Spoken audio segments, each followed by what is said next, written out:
This episode was originally published in January of 2024. Welcome to Kent Hance, the best storyteller in Texas podcast. In this episode, you will hear Kent's keynote address delivered to the Salesmanship Club of Dallas. The Salesmanship Club of Dallas stands as a nonprofit service organization dedicated to fostering fellowship, philanthropy, and the overall welfare of the broader Dallas community. For over a century, the Salesmanship Club of Dallas has been unwavering in its commitment to spearheading innovation and making a lasting impact on the holistic well-being of children. Through its annual fundraising event, the CJ Cup Byron Nelson, the Salesmanship Club of Dallas has successfully generated over $185 million in support of the momentous institute. Here is Chancellor Kent Hance's keynote address to the Salesmanship Club of Dallas. Thank you very much. One of the reasons I decided to come back gives me one more shot to tell a Butch McCaslin story. You know, and when you're picking on a guy, it's good to have someone that you've known for a long time. I knew him in high school. He's the one that and I told this in 1991, and it got a lot of laughs, but his mother, she'd put him out in the backyard. They had a sand pile, and she put him out there to play when he was a little old kid, and she had to quit because the cats kept covering him up. And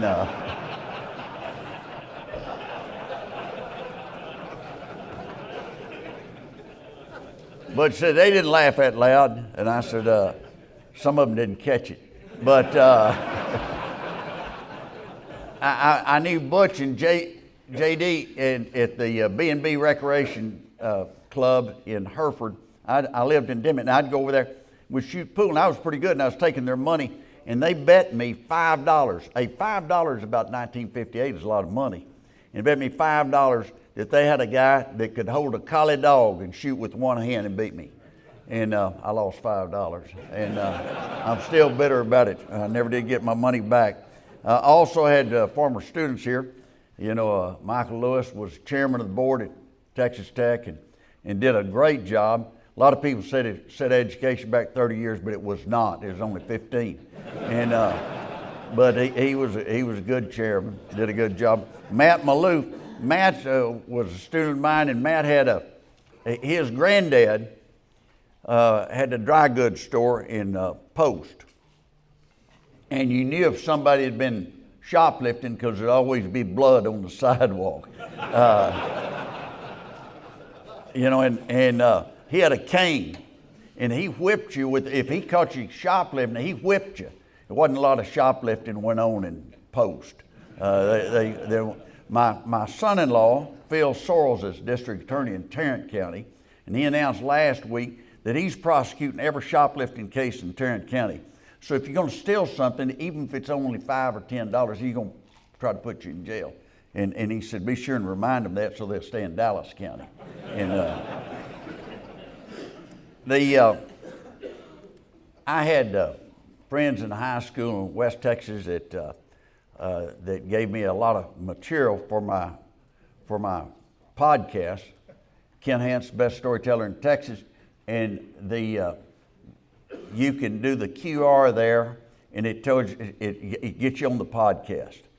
And you can find out how many people. We had one month we had 39,000, and there were 9 of them. They'll tell you what country they're from, what city. Houston, Dallas always number 1 or 2 for me, and Austin number 3. And but in March of this last year, there were 9 people in the Islamic Republic of Iran that listened. I couldn't figure that out. My wife said they're in jail, and that's part of the cruel and unusual punishment. They're going to put it on them. But we always have people, if there's oil production in a country, I always have some people, you know, there's some Texans, and they'll find that on the website, and they're homesick, and they'll listen to anything. But we want you to listen to it. I tell the story. My friend Snake Adams in high school, Snake had a brother named Bullet, and we went to a dance one night in Nazareth. I doubt, does anybody know where Nazareth is? It's way up there. And went to this dance, and we were going in. I'm cleaning this up. A guy said, "Are you Snake Adams?" And he said, "Yes." He said, "You've been," and said some things that, you know, used one word that you really should. My girlfriend. That's what he said. And Snake said, what's her name? This guy said, Jane. He said, no Janes. He said, if I find somebody that did it, I'm going to whip him for you. He said, okay. We left, and his brother Bullet said, why didn't you just say no? He said, he would have thought I was lying. By inquiring, when somebody accuses you of something, if you'll start trying to get the facts, you can get time to get your feet back on the ground, and you can kind of, lie your way out of it. I said, well, that's a heck of a deal. Snake was at the VFW. In them at the VFW, you could buy a beer there, and they were watching when the men landed on the moon, and it was quiet. And Snake said, that ain't the moon. And they said, what do you mean? He said, I've been there. And they said, you been there? And he said, yeah, it's not the moon. And they said, where is that? He said, it's between Gallup and Farmington. Somebody said, by golly, it does look like it. said he was right. That, I had an opportunity to serve with some colorful people. Ralph Hall, how many of you knew Ralph Hall? I mean, he was one of the best and was a good guy to serve with. Babe Schwartz and I never voted the same, but we had good rapport and got along well. In this day and time, if you ask a member of Congress, who do you hate? You got to pull up a chair. It's going to tell you so-and-so, and oh yeah, and so-and-so. And I never did hate anyone in Congress, tried to get along with people, and you can disagree without being disagreeable. I will say this, and I told Kevin McCarthy, and I was big for it, don't allow one person to bring up a vote to remove you. I'll just say this. Do you think Nancy Pelosi would have allowed a rule like that? No. Republicans want to be fair to everybody, and they, any nut walking off the street and get you removed. And right now is not a good time. I think maybe one time that I've agreed with Bernie Sanders, and that's when he said, sit down, you're a U.S. Senator. Don't stand up and challenge someone to a fist fight in the U.S. Senate hearings. It doesn't look real good. And I agree with the guy, the way he votes, but they've gotten so hostile in the last really several years, but in the last few months there's been so much ill feelings with everyone that it's hard to do anything. Usually, with Schwartz, I'll tell this story on Schwartz. It's a great one. He was an assistant district attorney in Galveston. And he went running in the sheriff's office. The old sheriff told me this story, and Schwartz confirmed it. He went running and he had a letter. He said, Sheriff, I got to get a gun. I got to get a gun. He said, what's wrong? And the letter was a real short letter, and it said, Dear Mr. Schwartz, I'm going to kill you. It wasn't signed. And it was short and to the point. And the sheriff said, Babe, you don't need a gun. And he said, you'll just shoot somebody, an accident. And he's trying to talk him out of it. And it became apparent that the sheriff couldn't talk him out of getting a gun. And he said, go over to Billy's pawn shop and get a .38 revolver. And I always remember this. If you're new to a gun, don't have a gun, always get a revolver. You point and pull. That's all. It's not complicated. You point at what you want to shoot and you pull the trigger. And so the sheriff told him that, and he said, after you get the gun, go down to the West End welding shop and get them to file the gun sight off. And he said, the gun sight? He said, it's like a little BB, and it's at the end of the barrel, and it helps you aim. And he said, why would I have them file it off? He said, because that way when they take it away from you and stick it up your rear, it won't hurt so bad.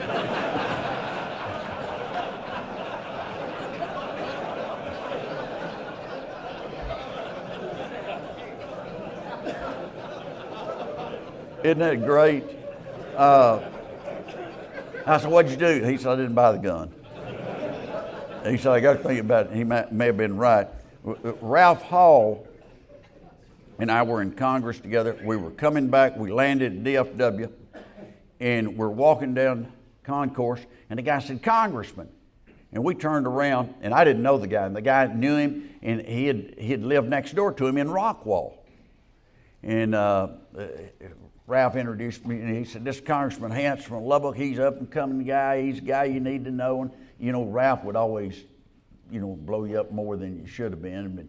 And he all of a sudden stopped, and he said, "God, I'm sorry." He said, "How's that beautiful, charming, vivacious, cute, intelligent little bride?" And this old boy said, "I divorced her about 6 months ago." Ralph said, "You better off without her."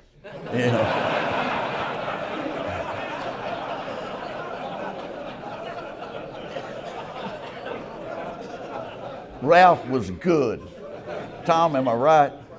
I mean, if he landed on a spike, he could come back real quick. And he did on that. And we left, and I said, "I can't believe you used every adjective known to mankind." And then he said, "Well, you need to make him feel good." He said, I didn't want to bring up bad subjects, and I had, and wasn't anything to do. I just need to make him feel good. So, okay. And Ralph was great at that. When I was a state senator, they were trying to determine where the University of Texas of the Permian Basin, that's where they got all their money, and where it was going to be. And it was a fight between Odessa and Midland. I represented Odessa. Pete Snelson, friend of mine, he represented Midland. And it was we had a hearing.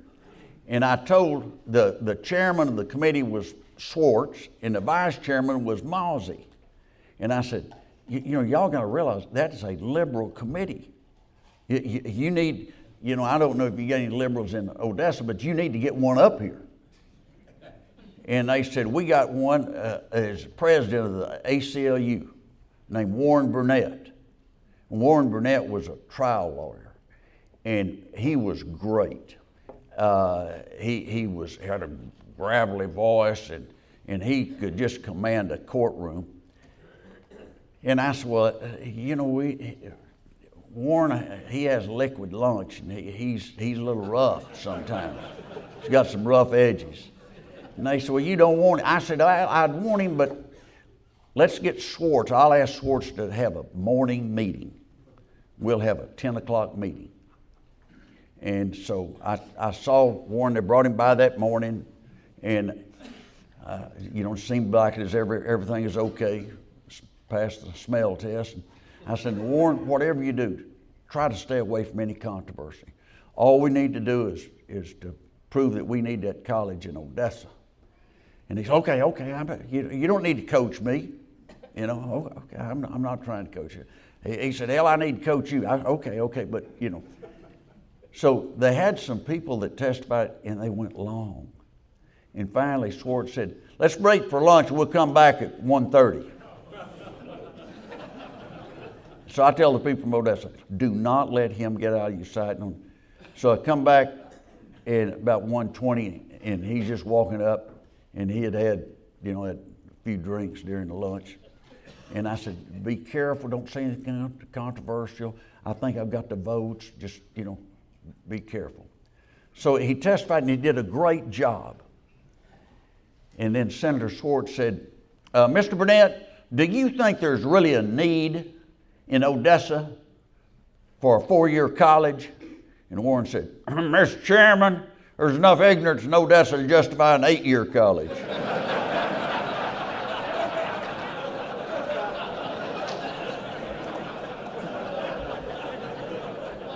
The Odessa guys were really upset. And every time I'd see him after that, he'd said, Odessa had never gotten to school if it hadn't been for my testimony. And he later went to the grave thinking that and believing that. I had a few weeks ago, I had the opportunity, there were 8 former members of Congress who were invited to Argentina to observe their presidential elections. And that was quite an event. You had Argentina, there is more cash $100 bills in Argentina than any country in the world except the United States. They've got the Federal Reserve and their Reserve Bank. They have an estimate of $285 billion $100 denominations in Argentina. And the new president he's going to try to do away with the Argentine peso and just go with the American dollar. And inflation's been averaging 130% the last 5 years. So they're really, and they tried socialism, and the guy running against it, they call him the hair, the wig. And he's got a head full. He was on reality TV, and we went to one rally. I wanted to see him. He goes and he has 3 dogs. They look like pit bulls on leash, snapping at people and everything. And one guy got bit during the campaign. They got a lawsuit filed over it. Who would take 3 pit bulls on the campaign trail? Go over there, come on kids, pet the man's dog. Watch as he bites your arm off. But he had in his left hand, he had a chainsaw. And he'd go, and he'd rev it up. And he said, that's what we're going to do with the budget. I'm going to cut the budget. And he won. He was a Trump guy, and the other guy was a Biden guy. Now, it tells you how much people watch our politics worldwide, unfortunately, at times. But this time, he was going around and said, Trump's endorsed me. Trump then found out that he was heading the polls. So I did. I endorsed him early on. He wasn't going to miss that opportunity.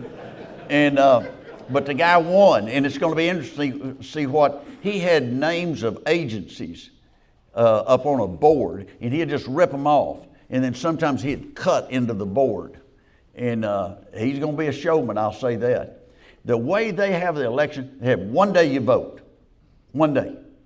Now, to vote early, you've got to have a doctor's excuse. I mean, they don't have 1/10 of 1% vote early. And it's on a Sunday. No liquor can be sold from midnight until the next midnight on Sunday. And the way they vote, the ballots, they're perforated and they got the pictures. So if you can identify a picture and then it'll have their name down at the bottom, then you just pull it, tear it off, sign your name, put it in the box. And they have people that count, and they can't have any party affiliation. And they just get paid to count votes. And they start counting that morning at 7 o'clock. And results are in, and by 10 o'clock they have it. That's it. They have a winner, and they're on down the road. And that if you can recognize somebody, or if you can't read, all you got to do is just recognize them and tear it out, sign the back of it, and be on the road. There's no parking tickets are issued that day. And we go over to one polling place, and there were cars probably 5 or 6 deep. People just leave their car, go in and vote, and then come back, get in their car. And it was a terrible jam, but it's a beautiful country. And it's a great country. It's got great natural resources. And if they hadn't had so much government, they'd probably be in great shape.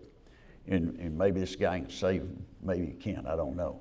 But I just never seen anyone show up with a chainsaw and 3 pit bulls at a, it sends a pretty strong message that you're serious about something. You don't know what he's serious about, but you know he's serious about something. I spoke here in 91. I'll tell you the big thing, the serious thing to think about, the biggest problem in 91 was the entitlements. And that's eating up the budget. And everybody's afraid to say the word Social Security. And that, it's just the people are living longer. Yugoslavia made a decision that they were going to do away, try to stop smoking. And the guy running the Social Security said, the hell, it's going to break our Social Security, And they got an argument over it. It was a big part of the debate. And that, but entitlement, it's the toughest thing there is. My chief of staff when I was chancellor at Texas Tech was a guy named Jody Arrington, who is now chairman of the Budget Committee in Congress. and he got elected 3 times, 3 sessions ago, and it's pretty unusual for someone to go up the ranks that fast. And something that I hadn't heard anybody talking about, the majority leader and the speaker are both from Louisiana. You know, and Louisiana, I mean, they have some rough politics. I listened to an ad one time. A guy was running against some other guy for state senate, and he said, "My opponent is a lying, cheating, stealing, no good for nothing SOB, and those are his good points." Kind of went downhill after that. You know, they have a different strategy altogether. You know, we're going through difficult times. I don't know that they can ever get together. What's happened is that with your cable, that you have Fox, MSNBC, and CNN. And CNN and MSNBC are going to be very liberal. Fox is going to be conservative. And the only way you get on, if you're a member of Congress, you got to say something pretty sensational. You know, if you don't say, if you're just a workhorse trying to get problems up, you just don't get much TV time. And so they spend most of the time trying to raise money for the next election. And it's just, it's been very difficult. I remember when I was in Congress and Russell Long and Bob Dole and Lloyd Benson were making decisions, and they'd make decisions and they'd stay put. We were in a conference committee one night, the House and the Senate, and we had a break at 4 o'clock in the morning, and I went back to my office, sleep a little, and then I noticed I could hear somebody come in my door, and it was Senator Long, Russell Long, and he got a guard to let him in my office. And he said, "Are you asleep?" You know, I had a towel over my eyes. No, Senator, I'm just hoping you'd drop by. He said, I got a little deal on the committee amendment, and it has to do with LSU and some other schools, and he said it's really about history and everything, and it's not going to cost any money, and I need you to help me on the House side. And I said, I was wanting to get rid of him, and I said, "Sure, I'll help you." And I helped him, and I didn't think anything about it. And I was in Plainview, Texas, and made the speech, and somebody from the Washington Post had called me, and they wanted to know about the amendment that I voted for that exempt, you got where you couldn't give 100% deduction on taking somebody to a football game. You could deduct 60% of or something. But there was an exception for LSU, and that wonder how that got in there, And Russell Long was pretty shrewd on what he was doing, and it's in the real legislative process. You got to be able to look at the big picture and try to pass something that's not bad and that you can live with. I look at what's happening in Israel, what's happening in Ukraine. We have some tough times, but this is a pretty good country to be in, and that we're fortunate, and that the internal fights are very difficult from time to time, and that you've got all these networks are they're wanting to say things, and it does make it difficult. And I feel for a lot of the people that are serving now that they're trying to come up with solutions. But it's hard to be in a solution because the people on the internet, they're going to be moving more to the right if they're Republican, more to the left they're Democrat. So it's hard to reach a compromise than it used to be. And you look at the deficits, it will not sustain. I said this in 91 when I was here, and I'm still telling you that when you have unlimited sums that are going to be added to a budget no matter what, that just won't work. We made some adjustments on Social Security in 1982 when I was in Congress, and that was the last Congress where it was made. But now, if somebody even hints that everybody jumps on them and they try to scare people that they're going to take your Social Security away from you. And they've seen that's a political ad, and unfortunately, people have not agreed to take it on and fight it, and that's just one of the big things we have. The border, I noticed that the present administration they were against fences, and fences were, now they're starting to look at building a fence. And if you've talked to someone in Eagle Pass or Laredo or any place, it's just been unbelievable. And no one really got mad in the sanctuary cities until Governor Abbott had them dumped there, and they got mad about it. And if I lived in Guatemala or lived anywhere, I would want to come to the United States. I understand that. But you cannot have completely, no restraint on your border whatsoever. And that's a big issue, and it's not going to go away. Some people say, well, those are future voters. It doesn't matter what they are or what they're not. It needs to be that there's some control. That you have to have some type of control over your borders, and we have completely lost that. I think that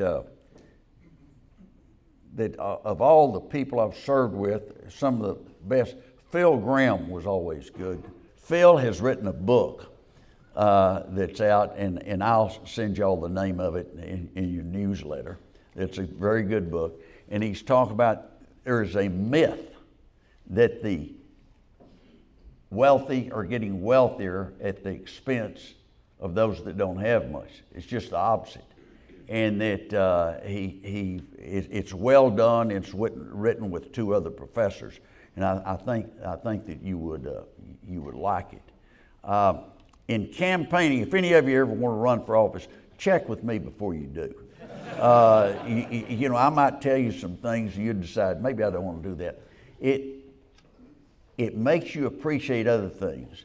And I've campaigned all kinds of places. I campaigned in Odessa at the Ector County Coliseum. Do I have anyone that grew up in Odessa? Or no one. It's okay to admit it. It's Warren Burnett wasn't the only person from there. And I was handing out cards as people were leaving. And I gave this guy a card, and he said, "Were you for Tokyo Joe?" And I said, "Sure." He said, "I wasn't, big boy." And I said, "Oh, that Tokyo Joe." And I asked for a different Tokyo Joe. I left. I never went back to the rest of the match. I said, "I don't know they were registered to vote." And President Bush, I was at the White House, had dinner with he and Laura and Congressman Arrington in 2008. And we're eating, and Bush and I ran against each other in 78. And we're eating, and Bush says, "Hance, who is the guy you had run that marathon?" And I was kind of like Snake, throw him off. And I said, "Oh, what marathon?" He said, "You know what I'm talking about." And Cancer Society had a marathon in 78, and they tried to get the opponents in the congressional race to run. I was 35 and was smart enough not to run.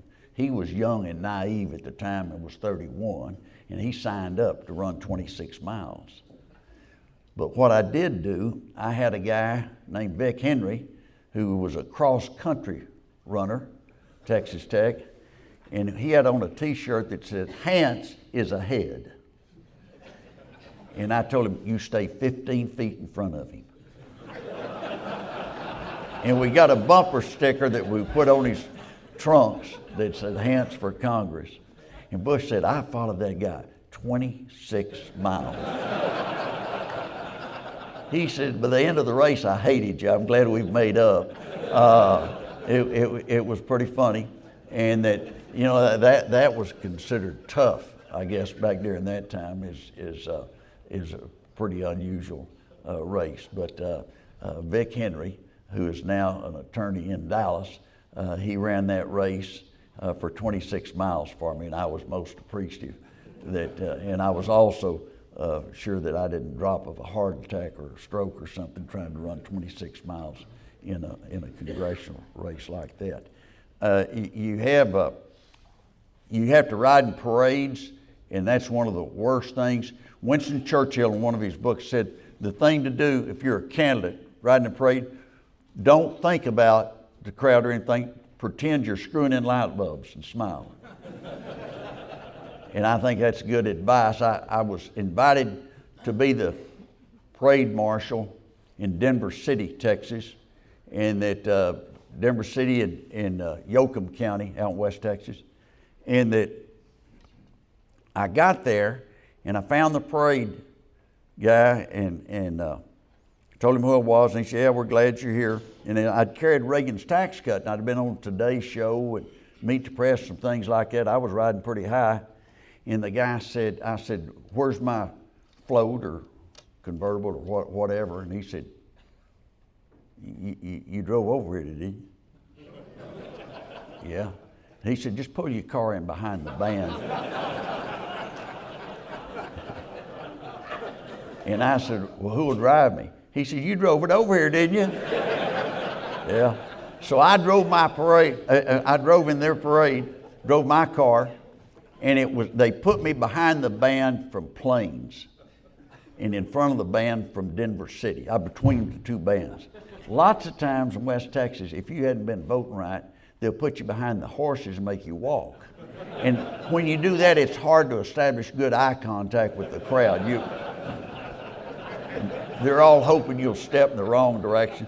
Anyway, this guy, they get me in the car, they take some butcher paper and write Congressman Ken, they said K-E-N instead of K-E-N-T, and it's Hance, H-A-N-T-Z instead of H-A-N-C-E. I didn't know it till it was over. And I had the wrong name, it was misspelled. And the guy said, and they put that paper on the side.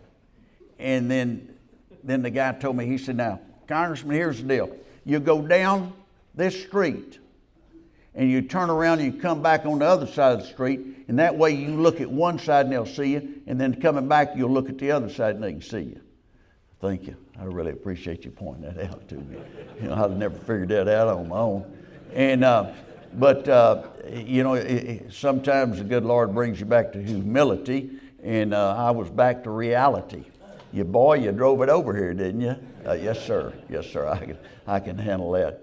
But you get some of those, and you'll have people that will help you, and sometimes the help will not what you expect. And so you have to look out for that also. I got time for a couple of questions. If anybody's got a question or wants to do a rebut. Hey, by the way, listen to the podcast. I think you'll enjoy, and I enjoy doing it. And I've had guests on there. I've had Ben Carson, was excellent. Had Ed Whitaker. He told about how when he was head of AT&T, he cut a deal with a guy that his staff brought him that he had never heard of called Steve Jobs. And he got the exclusive on the iPhone for 6 years. And I've had Rick Perry and had just a bunch of people that are really pretty good and it's funny, but also you'll learn something. Thank you very much.